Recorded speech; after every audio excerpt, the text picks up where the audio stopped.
What is up and welcome to a car-side edition of Worth a Watch with me, Anthony Flores. I have with me my awesome cousin, AwesomeHondo. AwesomeHondo 1234. Oh, excuse me. Throwback. Technically it is still, is it? Yeah, it's still technically Throwback Thursday. It's still Throwback Thursday. So there we go.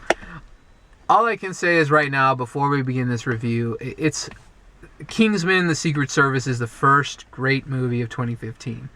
Lord knows why it was pulled back from its initial release from last year up until now. It's fucking awesome.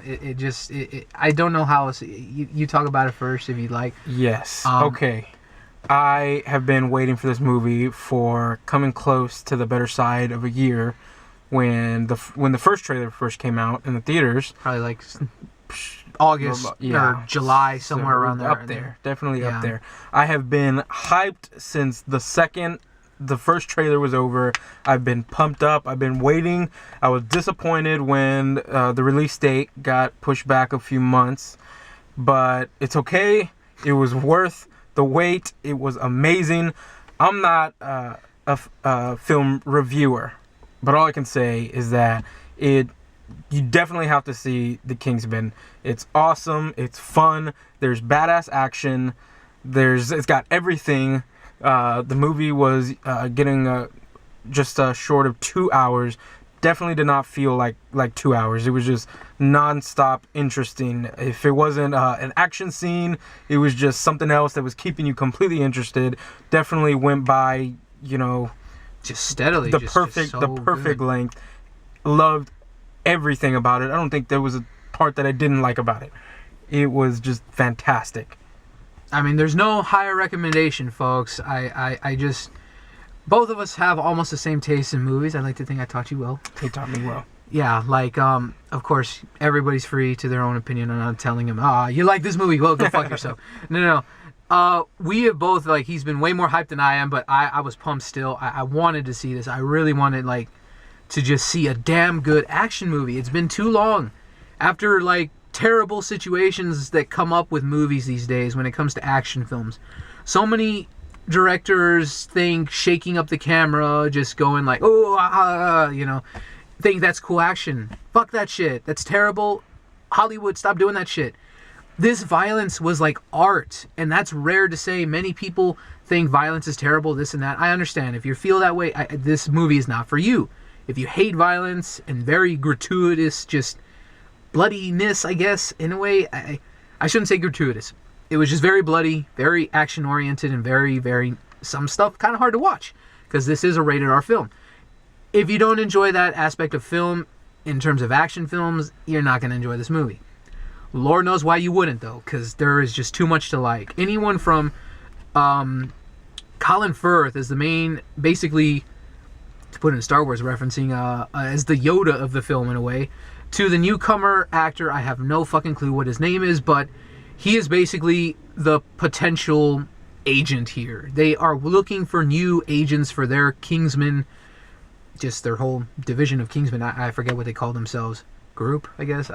Either way, that's the main gist of the story, but there is so much more to it, especially through the villainous plot that is Samuel L. Jackson's character, who for some reason is channeling Mike Tyson. Anytime he said Sith, with the lisp, it's priceless, but he made it his own.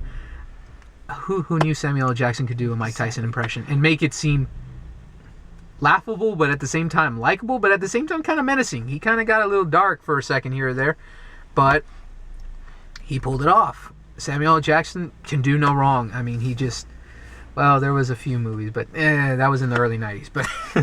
But oh my God, there was just so much to enjoy. Definitely different than a lot of the other action movies with a big villain, big super villain.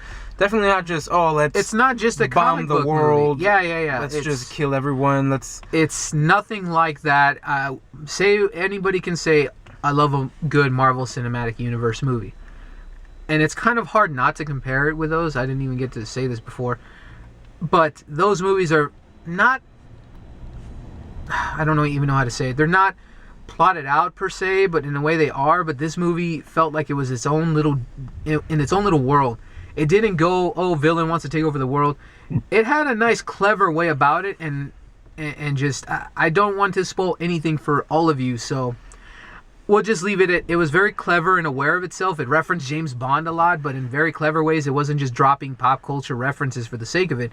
It was actually very well done, and it made us laugh more than a handful of times when it did that.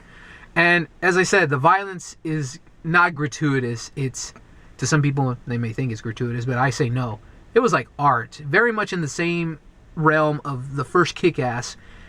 It was just beautiful to look at. It was just so, you just couldn't look away. You're just like glued to the screen and how awesome this action really takes place. It's so well choreographed and everything. It just felt scenes where you're like looking a fluid at action. Scenes where you're looking at a bunch of people being murdered. You're just like, oh, cool. Yeah, it's kind of weird to say it that way, weird. But in the same time, see it and you'll get it. See it and you get it. That's pretty much all we can say. We just have nothing but good things to say. It's a lot of fun.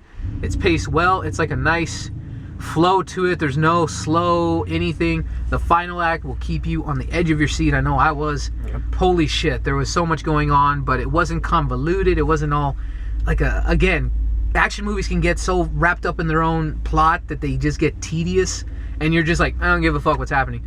But you give a shit about the main character, and again, the newcomer actor, I have no idea who he is, but I hope to see him in more of these movies. I hope there's more movies, because I've heard there's more comic books that are based off of Mark Millar's graphic novels, so I hope for more. I want to see more of these characters. You give a shit about the characters, and that's rare in an action movie anymore. It's just so much fun, so much awesomeness in one little movie. I can't recommend it enough. Full price, 10 out of 10. It's all there. Just enjoy it. Sadly, so many fucks are going to be seeing 50 Shades of Grey, so this movie is not going to make number one at the box office. But it shouldn't be missed. It really shouldn't. The second everybody figures out 50 Shades of Grey sucks, go see this movie instead. You'll have a damn good time. There was a lot of couples there, so there's something for everybody. Eye candy, the awesome dudes, I guess. I don't know, and what have you, but for the guys like us that enjoy action, that's what it is. So yeah, so see this movie. We both see it. Just highly recommend it. Just see it. Definitely worth the watch.